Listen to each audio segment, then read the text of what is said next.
Hey everyone! You know, we typically cover mainstream games everybody loves that we supercharge with crypto earnings, right? But it's high time we step it up here and talk about a title that has changed the play to earn scene forever. It's Axie Infinity.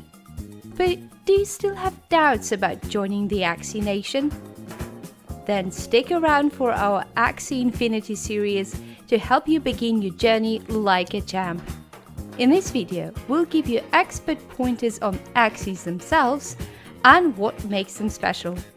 Let's go!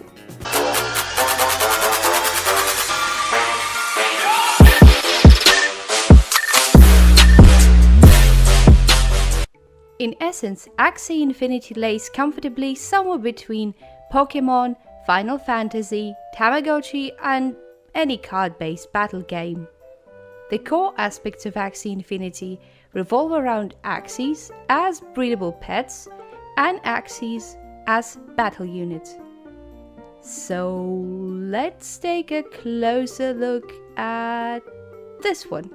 Now you can see there are many things going on here, but don't worry, we'll take you through everything one step at a time. So, besides being super cute, your Axies belong to a certain class. In total, there are 9 of them: Plant, Beast, Aquatic, Bug, Dusk, Dawn, Mech, Bird, and Reptile. If you ever played or watched Pokemon, you can easily imagine classes as types.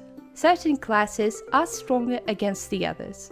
For example, an aquatic class will have a 15% attack bonus against mech Axies. In addition to that, your digital pets have different body parts that amplify their stats.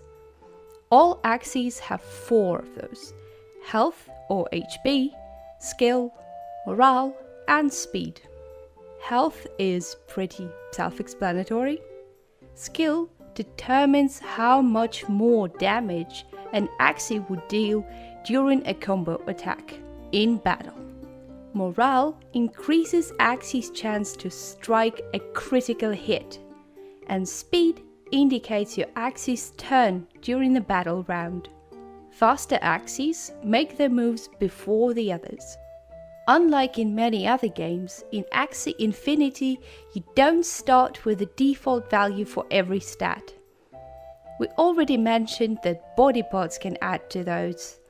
Classes also define what kind of stats your Axie will have upon growing up.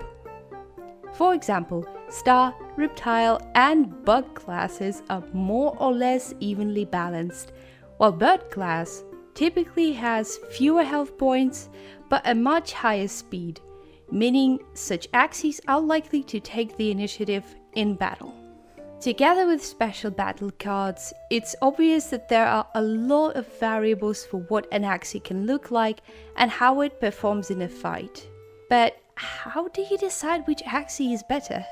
Well, for starters, we recommend having an optimal build of 1 tank and 2 attackers in your team, so you would at least need to have this kind of set when deciding what sort of Axies you want to have.